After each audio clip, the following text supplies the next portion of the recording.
Yo, when that leg bent backwards, man. Richter, yo, Leatherface, I love that Richter was giving Leatherface a nice little run for his money. I love when characters, whether they live or die, when they give Leatherface a fight, man. It's one of the reasons Ken Foray is like one of the GOATs of the Texas Chainsaw Massacre franchise. But Richter, man, when Leatherface swung that hammer and his leg bent backwards, y'all remember that movie, The Arrival? With Charlie Sheen, and the aliens had like these weird cricket grasshopper legs that bent backwards, and then they would just go running off. Bad CG and all. But no, man. I'm going to talk about Richter in a second, but I'm back to hated sequels that I love. And this is technically a sequel. They did the whole direct sequel reboot thing. But I love this. One of the main reasons I love this sequel, this direct sequel, legacy sequel, whatever, is because this was a big fuck you to Texas Chainsaw 3D, in my opinion, because when the direct sequel is so bad, you gotta remake the direct sequel. And I know a lot of people had a problem with this. That's why I said hated sequels I love, because I saw a lot of complaints about the characters, and I saw a lot of complaints about, oh, this movie's woke. The idiots. The idiots. How the fuck is the Texas Chainsaw Massacre movie woke, man? Like, it's not. It's modern. It's modern. They're trying to gentrify this area, whatever the case may be. Whatever, man. It's modern. I don't care. You know, like, I never once looked at this movie in any type of way and was like, oh, this is woke, man. They're trying to force a message on it. Nah. No. This, you know, as far as the characters go, I when I did this trailer reaction, and I'll never forget it, I told myself I just want one character that I can root for throughout the entirety of the movie. And if I get two, even better. And here I think I got three. You know, Dante, Jacob Lattimore's character, he was a bit of a dick, but I think he had every reason to clap back at Alice Creed's character, because she was like, I don't have a problem with Negroes. It's like, you know she didn't mean no harm, but it's like right message, wrong messenger type of thing. Her delivery or execution was terrible with that. You know, we ain't in the 1904s or something like that. But like, I got pretty much three, you know, two sisters and the token black guy to root for. So I got more than I wanted, man, because we all know Texas Chainsaw Massacre is going to have some type of final girl. So I wasn't, you know, the characters are just meat for the grinder in a Texas Chainsaw Massacre movie. I think that the most invested I've been emotionally was probably the 2003 remake and the prequel, the 2006 prequel, Fire. But this one, man, this is the only movie in the Texas Chainsaw Massacre franchise where we got a Texas Chainsaw Massacre on that bus, man. That sequence, listen, what's the best massacre sequence in slasher movie history, man? Is it Michael Myers with the fire department in Halloween Kills? Or the townspeople at the end of Halloween Kills? Is it Jason in that cornfield in Freddy vs. Jason? Is it Pinhead when he stepped up in the club, strutting his shit in Hellraiser 3? Is it Hatchet 3 when Victor Crowley was just tossing out those SWAT team members and those police department members? He was fucking them up. It's a lot of slasher massacres in the genre, man. This is one of the best ones.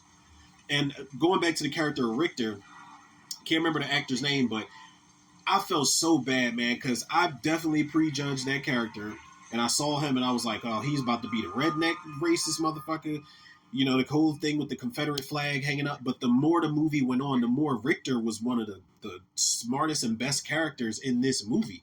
And it's a shame he got such a bad break in here, man. Literally, that leg, man. But Richter, he's one of those characters where it's just like, damn, man, like I just was starting to like you, yo. And he's gone. But I love, even in death, when he was, you know, when he was on the ground, he was bleeding out, or on the floor and bleeding out, when the main girl is under the bed, he's trying to hand her the car keys without Leatherface noticing. And then Leatherface just turns his shit all into cherry pie.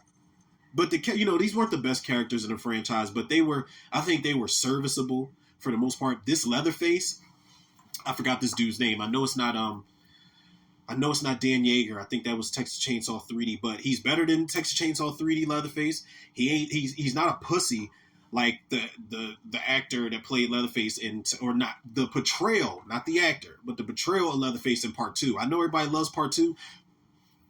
Like, stop playing. Like, that Leatherface ain't the most bitched up version. Probably next to Robert Jacks in The Next Generation. And recipe shout out to Robert Jacks. He passed away, but he's a terrible Leatherface. I'm sorry. This Leatherface was like, it's like Gunnar Hansen, Gunnar Hansen, Andrew Barniarski from the prequel and the remake. And then there's like Ari Mihailov from Part 3. Then there's this guy. And this is not a terribly directed Texas Chainsaw Massacre movie. I don't think we talk enough about which movies are the best directed, the best framed, the best setups in the franchise, man, outside of the first one. Obviously, the first one is like the GOAT. But there's Michael Myers-like moments with Leatherface in here. And I say that because there's a moment where Leatherface, when Dante goes to take the Confederate flag out the window, when he goes inside the house, Leatherface is sitting right there. I didn't notice it the first time I watched it and did commentary for this. I did not notice till I watched it again. Leatherface is sitting in the corner in the fucking chair, and then when Dante, they cut from that shot, and Dante grabs the Confederate flag and takes it out the window, and Leatherface is gone. He's just gone. There's a moment where he's in, like, his face is in shadow, where he's ice grilling everybody, because he's like, yo, y'all fucked my mama up, like, I'm gonna get y'all, as the police van is driving away from the house when they're trying to get Alice Creed's character to the hospital. And this is, like, come on, man, this delivered. The violence, the gore. I know the first movie is very tame. The violence is like, it's implied, and it's not a lot of on-screen violence in that first movie. But the crazier the movies, the more we got into the franchise, the more the gore. Like, Tom Savini made the second one a gore fest. You know what I'm saying? It's not a wall-to-wall dead alive gore, but the gore was introduced. The gore bits were cut out of the third movie. Fourth one didn't have any gore. You had gory moments in the beginning. Texas Chainsaw Massacre beginning, that shit is brutal. That was like the 2000s, mid 2000s, like when they were going crazy with those remakes, just the visceral aspects of them. But this one is just gross. This one is brutal. It's nasty. It's bloody. It's gross. When Leatherface kills that fucking cop, that deputy in the van, when he breaks his wrist and stabs him with his own bone sticking out, yo. They knew what the fans wanted with this, man. I think David Blue Garcia was the dude that directed this. Listen, and the post-credit scene, man, when Leatherface is walking back to the house, it's a beautiful shot, man. The cinematography in that shot is beautiful. But Leatherface is going back home. I wanted a follow-up to this, man, and we're not going to get it. I think Oz Perkins, and there's a whole bunch of people that are, the franchise is up for grabs. I don't remember who got it, what studio and what director got it. But we're going to get another one. I think, I think as long as, like, gore and violence and chainsaws are still around, like, we'll keep getting Texas Chainsaw Massacre movies. I'm glad that, it's fucking dysfunctional and just all over the place as the series has been, man. I'm glad we're still getting these movies because Leatherface is he's number 4, on my Mount Rushmore. It's Michael Myers, it's Jason Voorhees, Freddy Krueger, Jedediah Sawyer. Was he Jed in this one? Or was he Junior? I don't know. They always change Leatherface's names up.